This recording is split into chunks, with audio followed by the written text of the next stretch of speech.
Well, she did a thing, Eric. People win, man. She finally got out the shadow of Sol Roca, and she has a belt. But I mean, did she really earn the belt, or just because Tatum is getting called up? Who knows? We don't know. She I didn't earn the mean, belt. She didn't she earn did. nothing. She didn't earn nothing. Unfortunately, the only person who has earned anything is Marcus, who's stuck in Los Angeles traffic. Thank you, Mr. World Cup. I know it's the World Cup that's doing it. It has to be. How can it be the World Cup? They're not even playing in LA today. Everybody's just probably all around the world. I thought the Mexico game wasn't in LA. No, the Mexico game was in Mexico City. Oh, okay. Well, then, damn. Yeah, I guess that's why tomorrow I'm supposed to be early, go to work. Well, anyway, welcome to the late night edition of the Untitled Manny and Marcus show. I am not Marcus, the grand finale, but I'm related to him. And I know he's out on the show because he knew I was going to claim for my money, but that's okay. I'll do it off the record. I had Joined to by, explain to him that the Late Late Show is still the Untitled Manny and Marcus show. Like I got annoyed because he kept messing up the playlists on the channel. Not that anyone cares about the playlists. yeah. But he doesn't realize this was the Untitled Manny and Marcus show. No, he put them as both because you were on the show. I was like, no. Even if Eric is on the show, it's It, still it's still Thursday. It's still the Untitled Betty and Barker show. Only the Sharpshooters is on Sunday, which makes On the absolutely no weekend, sense. if anything, whatever happens on the weekend is the Sharpshooters Wrestling podcast, And, unless Eric's not here. yeah, and and I'm a big proponent of saying F the late night show and just covering old AEW stuff on Saturday. I mean Sunday. And then I don't have to watch Collision. But I know Marcus he's a proponent. Like, no, it has to be fresh. I don't think anyone cares. I really don't. I think the I watch I alongs are more think enjoyable. no, I think we don't care. I think the passion for talking about things. Well, Manny, Like if you're talking about something from like 4 days ago, your energy for how good something was or something, your Manny, opinion Manny, changes. Manny. I watched both shows no more than 5 hours ago, and I would have the same energy. I didn't, I didn't care for anything. I think when Bully Yeah, Ray but was imagine, Eric. No. okay, You're doing this because the shows were trash. But imagine if the shows were good. no, that's a Imagine, different story. That's a different yeah. story. See, But I think Bully Ray said it best on his this week in Busted Open. He says wrestling is just boring right now. It's just really boring. it There's is. nothing exciting. Like it's like we are doing the same thing we've done for months and months, year after year, and it's like you're not doing anything. He said that it's too safe. I can see where he's going with that because it's like the paint by number stuff. But like if we jump we was gonna start with AEW, but maybe I'm sorry, I'm gonna jump into NXT because I have to go. Because my point about NXT is like we have Evil and we have Will Cruz. I can't remember. I don't know what his name is. The big Mason guy. Rook. Yeah, Mason Rook. We have these two guys. They debuted and they showed up, but all of a sudden they're in the title picture, but they haven't done anything to earn this title picture. It's like very weird. It's not like they had much notoriety outside. Evil had a little bit, but like when Keanu Carter was like, "Why am I not in the title picture?" It was right. He's been putting in work. He's been destroying people. He has more matches than them. Why is he not after the title? I know he's Raw, Well, but you still, well you say this, but there's another proponent of this story. Is what's his name? The Tony guy I D. hate from LFG. Oh, the black guy. The The the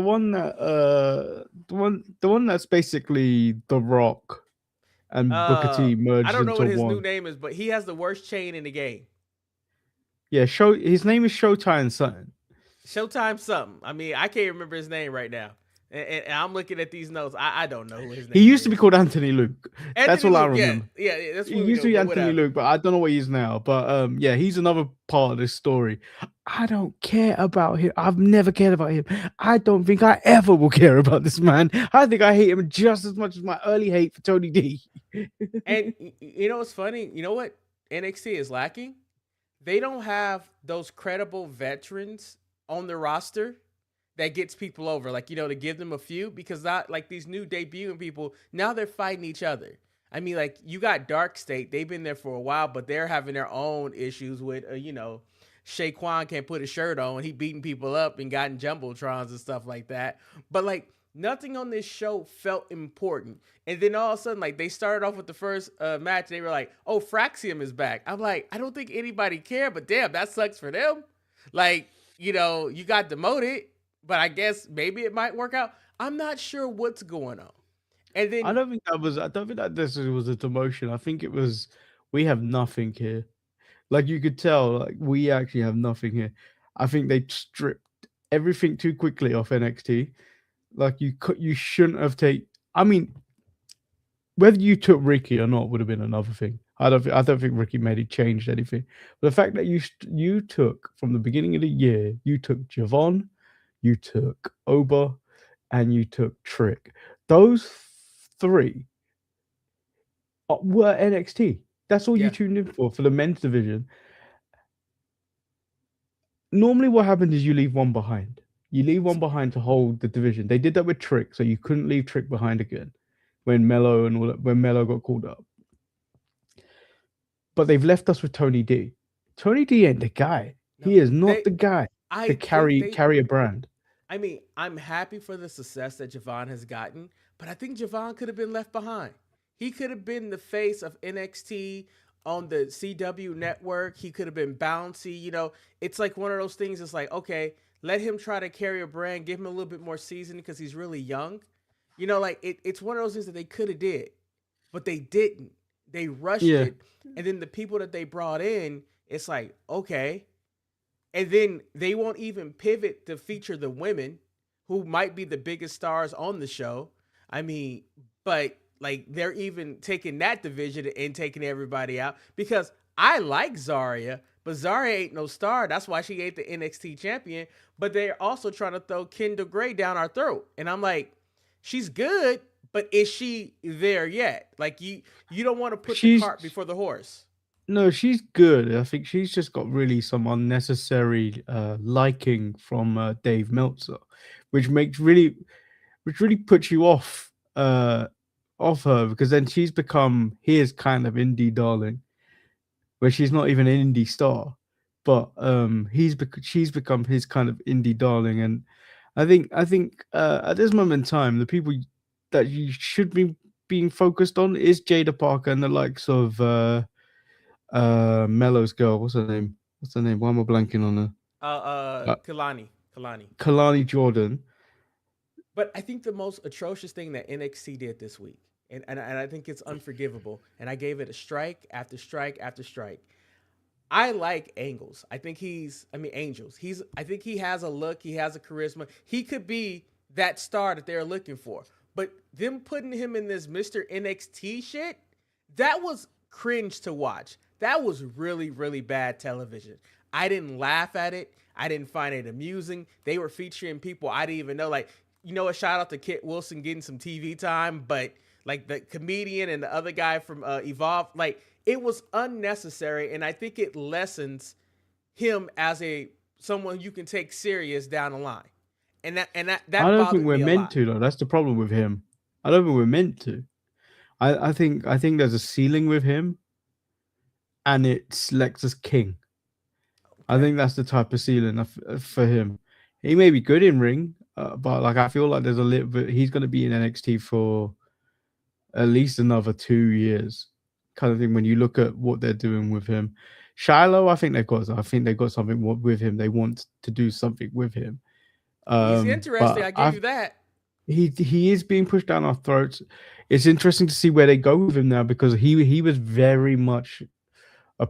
very much heavily linked with Tatum, and if Tatum's leaving NXT to go to the main roster, he's kind of on his own again, and I'm not sure what he can do. It's Uh, when I think about Shiloh, he reminds me of, and I'm sorry I have to bring this person name up, but he reminds me of Thea Hell, where they're trying to make it a thing, and he's a little bit more charismatic than she was, but I think people can get tired of it really quickly. yeah, it's their personality dialed up to 11, but I don't think they'll really like that, and you can see it being forced a bit. Like even when he does his laugh, I think it's I think it's very cringy. Yeah.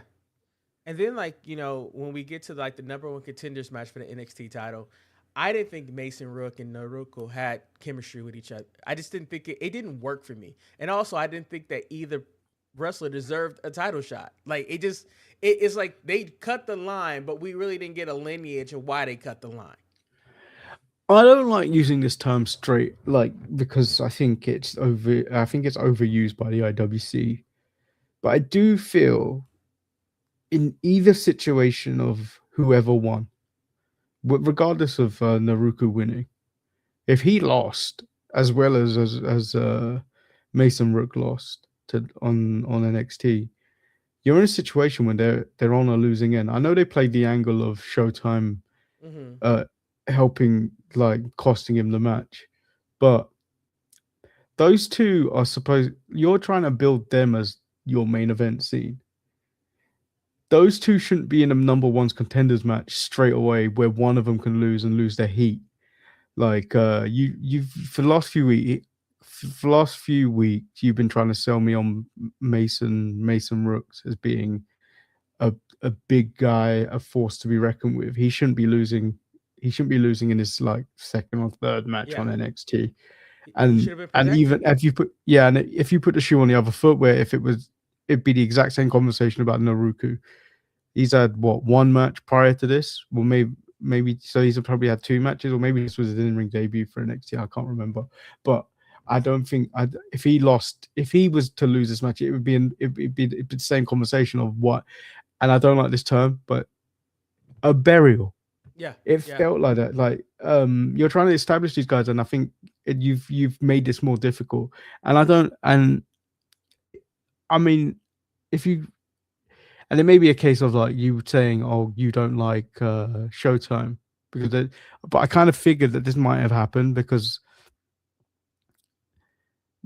the loser would have had to have faced him. Yeah. He's all cocky and stuff, but hmm. I just think that it's one of those things where it's an unfortunate situation because like I don't know enough about any of these people to get it, and I know they were pushing Keanu Carter for a while.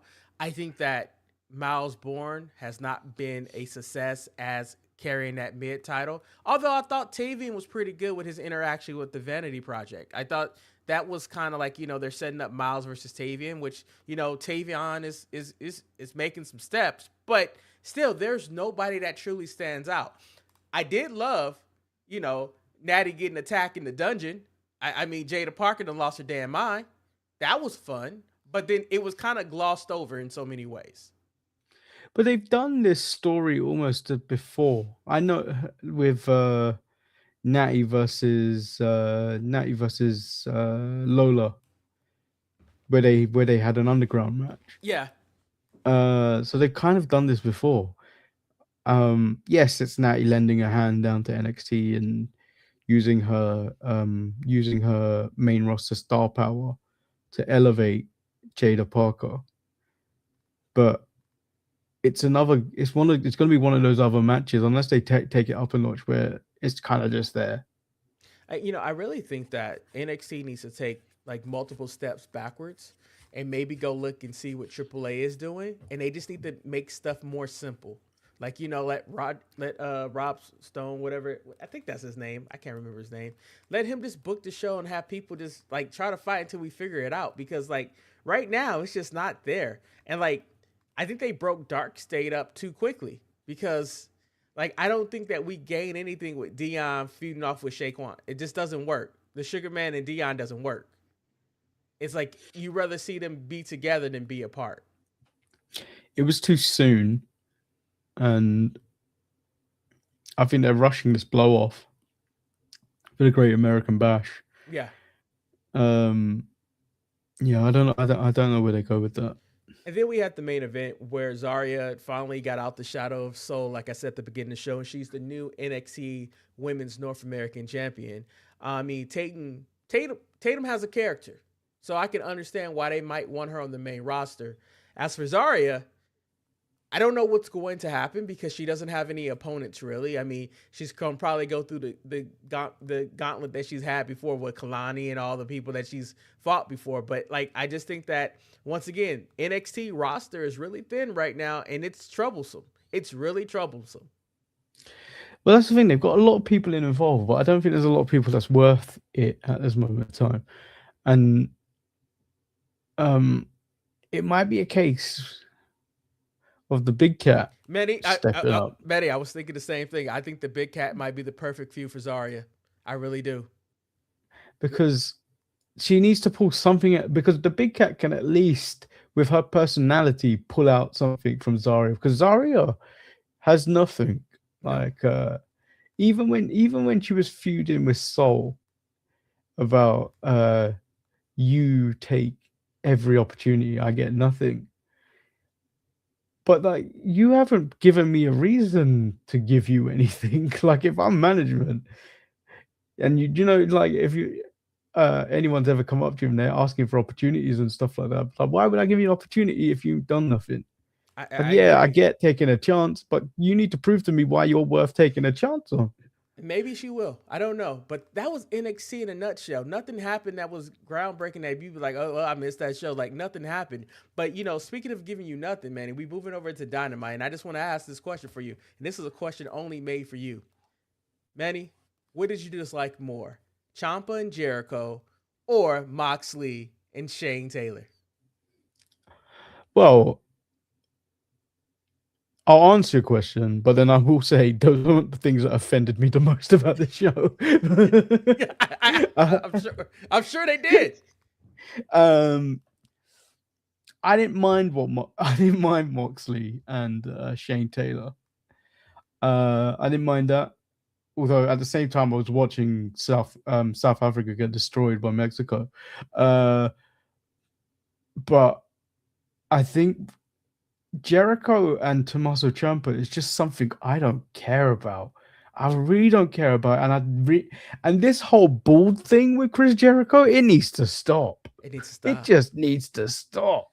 You know, the thing when it started, Manny, so first of all, it should have never started off Dynamite. Like, the show should have started off with Jon Moxley and Shane Taylor. Should have started off with that. I would have been perfectly fine.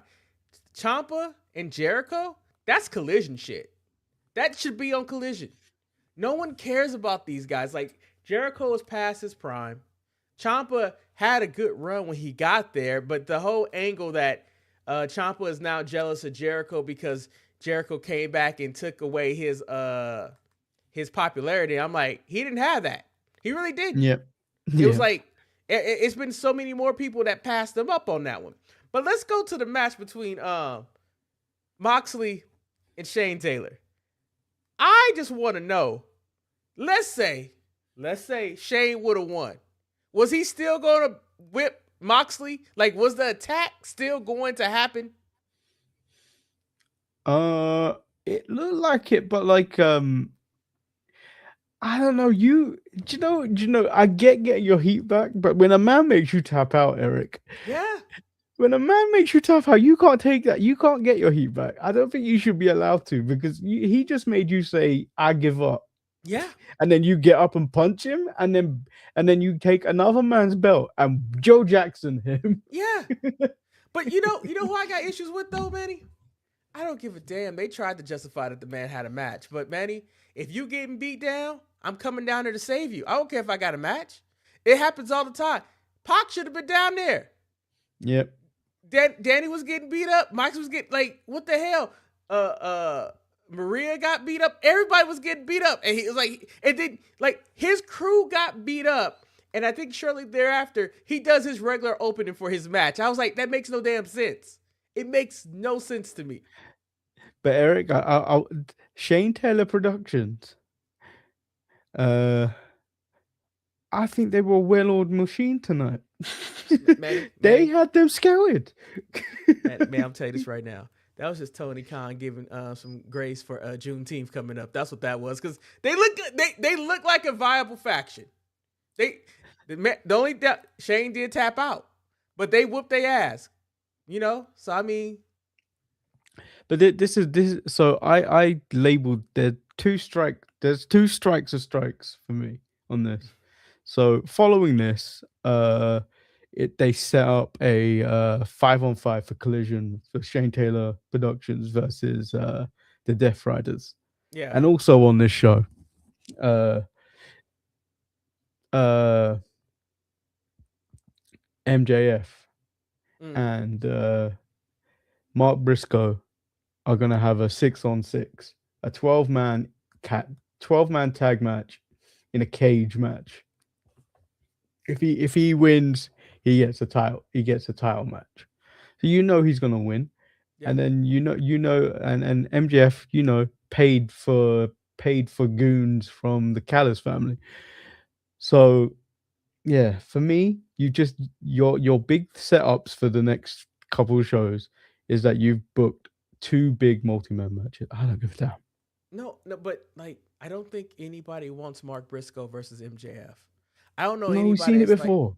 I don't We've think seen it before. anybody wants that. And I think the way that we got there is like, like he's cutting heartfelt promos and stuff like that, but I'm just really tired of anytime MJF is champion, we do the same thing over and over again. It's always the same thing countless times. And then you throw into the Callis family where there's dissension but not dissension, and I'm confused. We give Don Callis to Kevin Knight and we give him to Andrade so he can talk for them, but yet they start talking. And I'm like, why are you guys talking? Don Callis is supposed to talk for you. No, I like Andrade talking. How you know? How you know? How you How know? you know? How you know? Man, Yeah, I like Don Callis. I like Andrade talking. The Jet, I think it's something we're just gonna have to get used to because I think this is his style. But I think with him being with Don Callis, I think he'll learn. I think maybe. he'll learn. I think he'll learn and get better. I think it's one of those things where you just have to watch and I, watch him improve. I don't think that he's the arrogant guy that he tries to be. I think that you could tell that he's really trying hard to act. You have to give it time, Eric. As I as know. as I have to be as the patient. grand finale says, it's fine. It's fine. It's Um, fine. It's fine. I think something that I should not enjoy, and it's not the match. It was Orange Cassidy and Andrade. Leo Rush being Oh, he's down there great, for man. I love Leo. out there from the selfie cam, and Orange is like, "What are you talking about?" And I'm like, "That's the type of mid card, low level stuff that you need. Is telling a story. I don't know what's going on, but he's working the phone for whatever reason. He took the phone from the lady. I was like, well, shit. He needed his selfie, and I'm left wondering, what did he do with the picture? He posted them to Instagram. Oh, okay, so he uses Instagram. I didn't know. Yeah, they're on Instagram. If you follow the Sharpshooters Instagram story, I put the one with Andrade because Andrade just looks so confused. Orange Cassidy looks scared in the photo that was taken, but like Andrade just like, what's going on? But then like obviously I don't know what is he a ghoul? Is he a goblin? I don't know what he's playing, but I it's think he's funny. he's But like, he's Gollum from Lord of the Rings. He's like he's yeah. So when precious. he was talking to Andrade doing his whole, how you know, How how you do you know? know? How you know? And it's like, and I laughed. I was like, wow, this is the moment. But then, like, I'm trying to understand why we got the private moment between Will and his wife. Like, I I don't. mean, I think it was a nice moment, and it was right to push the camera away because it humanizes both of them because I know. I know. I know. I know. She it was like, it humanizes both hurts. of them because like It hurts. he was ecstatic that he won, isn't it? Like he was happy. He was happy. He won, and then but then you also remember in the same night, Alex Windsor lost to Mercedes Monet. Yeah. So that made that moment like, yes, this is real. This is a real moment for both of them. Uh, and it made you stop thinking that. It made you stop thinking of like, oh, this is wrestling. Da, da, da, da. It's like, no, these are real people that want to succeed. So the match that took place for the Owens Women's Cup was Sky Blue versus Maya World, and they were trying to give me the story that Maya World brother had died and she's still wrestling. I was like, oh, that sucks. But my whole thing was I didn't understand why Sky Blue just didn't get the bye. We all know who's coming out this bracket is not beating Athena. We know that's not happening. I just don't. Well, You should just gave her the that was bye. the one. Yeah, this is the one thing I was like, Saray couldn't go, so Saray wasn't cleared. Um, and then you put Maya World in. I know what happened to her is tragic, but I don't think you need to put that on TV No, because especially because no one really knew who she was. Like it's. I think it make it in two. You can look at it two ways. You can look at it the cynical way of most I internet wrestling fans would of like oh, she only got the win because something tragic happened to her. Oh, and this is a nice moment. But then the other way, it's a nice moment for her. Like whilst something's awful going on in her life, Mm-hmm. she was able to perform and get a victory. But I think I don't know if most wrestling fans will take it that way. No, I don't think so. It's just one of those things where it was like I know the person who's is gonna be Athena that wins. It just we know it. Like she's not pulling the upset. You could have as like, are we protecting Sky Blue? What are we doing in this situation? It was one of those things. And like Swerve Strickland, Brody King, fine match. I think we've seen it before. I think we all knew Swerve was winning. So Yeah, that's what kind of took away from any of the magic with it. I don't know. It was just like I would say that Dynamite was better than NXT just because I think Dynamite has better players, like people that I actually care about, with the exception of Ciampa and Chris Jericho. But you know, it was boring. It was like this was a very safe show. I like Dynamite way more than NXT. I think there was stuff that was like, yeah, there was bits and pieces that like frustrate me, like a fight, a 10-man tag and a 12-man tag Yeah. being set up. And they're all it's just like you can't just set up two things that are very similar. Yes, one's in a cage and one's a street fight, but like they're very similar. And, Uh, and do we even want it? Like can we go back to the days where we get a poll where do you want to see this match so I can vote no? but then I'm also tired. So we were tired of this trope of MJF making his Yeah. opponents go through hoops to get things from him. Now, they're going through hoops.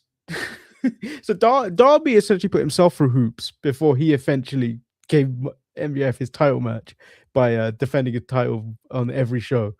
And that eventually wore him out.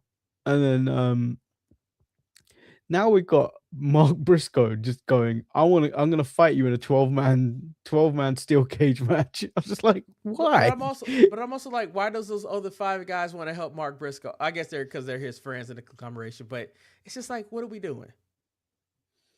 But wouldn't it be nice, Eric, if the conglomeration turned on Mark? Like I know he was all like, oh, I got friends in the conglomeration last week. But Hello, what if they Marcus. turned on him? Marcus, can you hear us? Yeah. Yeah. So we know you're via side like stuck in traffic. Do you have any opinions on NXT and Dynamite? I figured I'll give you the option and also let you know you owe me $36. Son of a bitch. That's why I called you. To be I'm fair, not to gonna be give fair, you the money. to be fair, $36 is better than $300 of what you were quoted before. It's way better. Yeah, it's much better. But okay, let me chime in on NXT. To me, you guys said NXT, nothing's really happening. It's a lot of kids. They need to do like a total rebuild of that package. They need to repackage NXT. Like they repackaged 2.0. They need to go back and do something else and evolve the product. Because what they're doing right now just seems like it feels like I'm watching a wrestling school that isn't very good. I agree. We said that. I said that they need to follow the AAA model and just keep it simple because AAA is a much better show than NXT is, and we didn't even know who any of those people were. Like, you need to get to the foundation and introduce these people.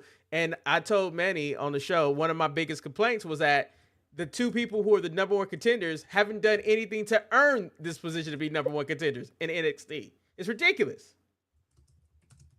And then on to Dynamite. Man, I don't have no problem too much with Dynamite. It was there. I just think what worked for me with Dynamite is watching the Knicks game and the Spurs game at the same time. And while Leo Rush is saying, it's fine, I thought they were gambling sports. I thought he was like, they're going to come back. How do you know? Who you actually? How do you know? Who told you? Don't worry how I know. That's my favorite part of wrestling this whole week. Just with them on the phone. So, Marcus, guess what? You just pointed out everything that Manny and I said that Leo Rush was our highlight as well. It was. Yeah, I've been in the chat. I had this on the freeway. And just, I don't know what's going on if you guys want a traffic update, but it looked like, the huge accident, fire trucks and ambulances involved. There was a Hispanic man in a Dodger hat laid out on the gurney. Damn. Laid out. He might be dead. I don't know if he's okay. But, thoughts and prayers for that guy. But, yeah, we were backed up for a minute, and we're finally starting to move, and I'm like, give up. Marcus. But, I thought Kevin Knight, he can't improve Eric. You're too harsh on him. Let him learn. Let him get to the spotlight. He's never been on a stage this big. He's never had to use his vocals, his mouth before. He can evolve into something and make it work. My favorite thing about Dynamite is all the drama in the Cows family, because to me, that's the whole show. It was the whole show. Who's going to go for the title? There are so many egos, so many heavyweight title contenders that Cows has to juggle, and I think that's the whole show, and I think that's what the vision is supposed to be. But the vision ain't that. So, but my other question for you is: you just mentioned that you were watching the Knicks game at the same time as Dynamite. Does that mean if we watch the USA versus Paraguay game on Friday night at the same time as SmackDown might actually be good? Oh, you know what? SmackDown might be good, but I doubt it. I doubt it. Because I thought Raw was good. WWE only has one good show a week if they can get that. They average 0.2 good shows a week. So I don't think SmackDown's gonna be that good. I don't. My predictions for that would be all right. So I'm 100% committed to watching the World Cup. I may not even jump over to SmackDown at all. Yeah, Mexico. I'm gonna have both open. I will have both open, so I'll be watching both tomorrow. Oh, okay. Which means I'll be on at the start of SmackDown, and Marcus will probably join me as he comes in from work, after an hour or so. Yeah, unless I'm stuck in Carmageddon again, who knows? So, Marcus, but Mexico got that ass for South Africa, and in my working establishment, it was loud. As soon as they scored their first opening goal, I was like, God damn. So Do you know what was mean? Do you know what was mean about that, Marcus? There were 3 red cards in this game, but the second red card, when that referee had to go to the screen and see what happened, because so there was a pulling, and then the guy slapped the Mexican in the face, but you couldn't see it unless you saw it. So they went to video assistant referee. But then the worst part that happened was, do you know in American football when they have a challenge and the referee gets on the microphone? Yeah. They made this guy, which English clearly wasn't this man's first language, explain to the audience what is going on and why he's sending someone off. It was mean. It was mean. It was nasty. It hurt. So Marcus, going back to wrestling real quick, I want to ask you this question. No, fuck wrestling. I want to talk about the real world, because I gotta ask Manny a question real quick. If we're gonna be in sports right now, I gotta go in sports. Manny, do you now believe in the Knicks? No, because I feel so yes, it was really cool that they came back from a 29 deficit. But bad. I feel like the Knicks did something and then they forced Wemby to come on and be tired. No.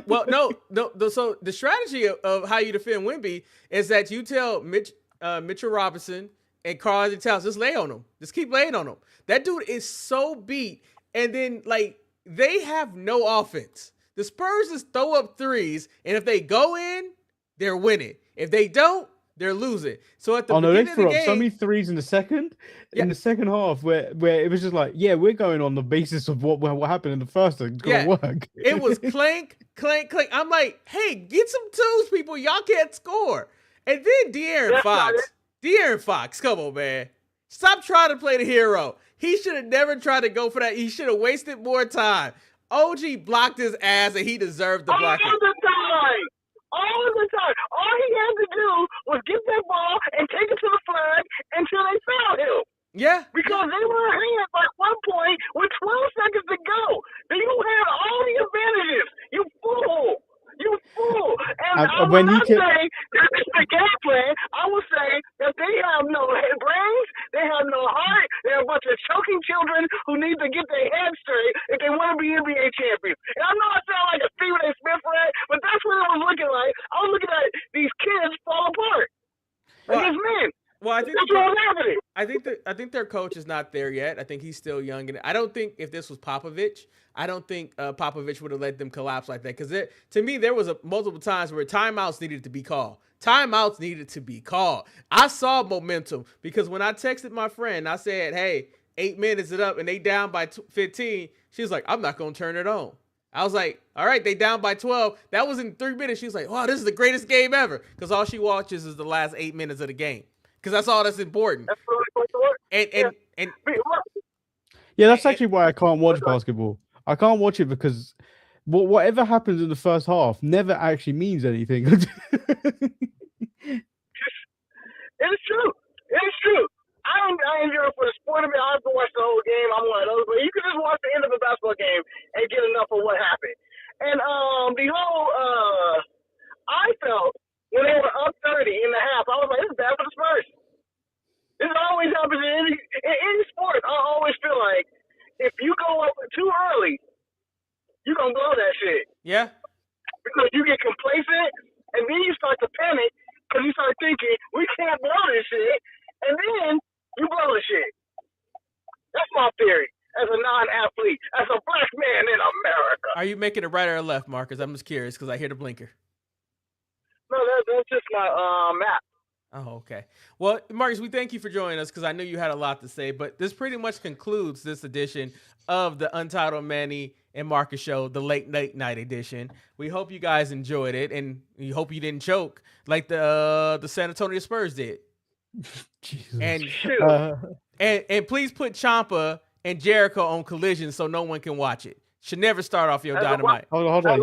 If we put on watch it, you have to. You're contractually obliged, Derek, to watch Collision. Me and Marcus don't have to. Manny, why you think I'm trying to get? Manny, why you think I'm trying to get rid of the late night show? Because I'd be like, I just have to watch Dynamite. Come on, man.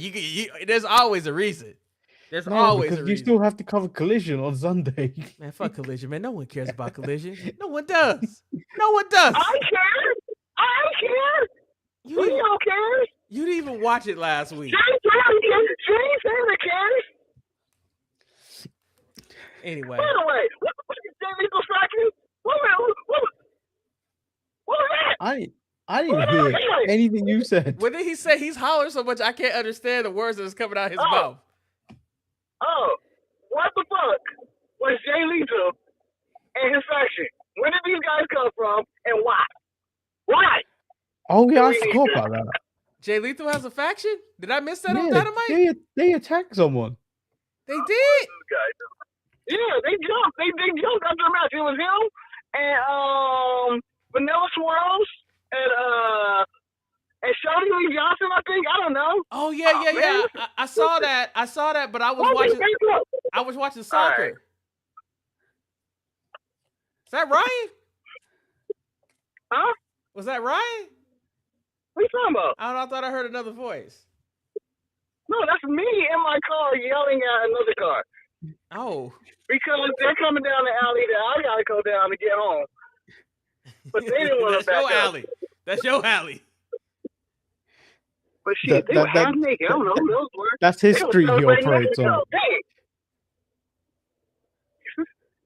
Shoot. But yeah, that's all I got to say. I'm gonna hang up because I'm done. Jay Lethal, Blake Christian, and Lee Johnson attacked MJF as he told them to earn their pay.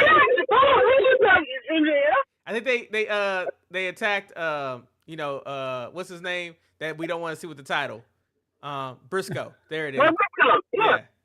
Yeah. Marcus, put the tin can down. Mark, go back to the war zone, Marcus. Go back to. We thank you for your call. We thank you for your time, man. Yeah, put the tin can down. Put the tin can down. You need to listen back to how badly you sound on the show, by the way. Well, I'm in my car on Bluetooth. What am I supposed to do? Nah, man, because you cannot talk like I didn't call in. I did not call in. Y'all call me. I understand. But I didn't call you. I called you, but I didn't understand that you were gonna be at a level 12 on a scale of 10. Like you became Marcus. You really became Marcus A. You were Marcus A. Right? I'm loud. You know how loud I am. I'm loud. I'm loud. Yeah. No. But Marcus. Is that I have windows and neighbors. Now I have no neighbors. So I'm just in my car. I can scream and yell as loud as I fucking want, and no one gonna tell me different. Wes asked, "Are you on the move?" He asked if you on the move, Marcus. I'm on the move. I'm running from the Federales that are after me right now. I shouldn't have rooted for South Africa at this game. Hey man, South Africa put a lot of black people on the pitch this time. Things have changed. But they still lost. All right. We hope you guys enjoyed this show. Until I guess Sunday. Well, no, tomorrow you guys are doing your watch along. So soccer. Yeah, you not gonna join us? No, I'll be still coming home from work. Sad times.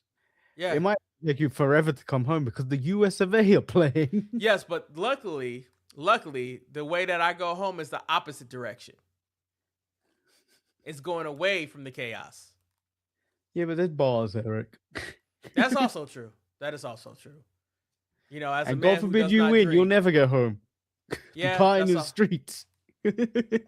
Man, taking the streets take me like 3 years. It's like taking Route 66. But anyway, we hope you guys enjoyed the late night edition. I appreciate the people that showed up to hear, Marcus talking his tin can on the planet of grand finale. He did sound like he had that next cell sidekick, which was the biggest mistake in my life. I still regret getting. I mean, he sounded like he was talking on a Bluetooth headpiece from the early 2000s. and then he wasn't breathing. So Manny, we have to thank the Lord up above that he does have neighbors, because if he didn't have neighbors, man, the shows would be off the chain, off the chain. But yeah, we're logging off. I mean, Dan was here telling us. I think you're telling me to go to bed. Yeah, he has work to do. But I beg the question because he is also up at the same time as me. Me and Dan are in the same time zone. I just want to point he said out, he's got to be up in 4 hours and he still has invoices and flights to pay for, so no point going to bed. I don't know if we might not beat Dynamite, but I know sure as hell we was more entertained in NXT, and we hope you appreciate that. So until next time, stay sharp, watch soccer. Zaria is the champion, but she ain't got nobody to fight. Big Cat, we need you now. Not Thea Hale, but the Big Cat. We out. He did sound like he was on dialogue. He did.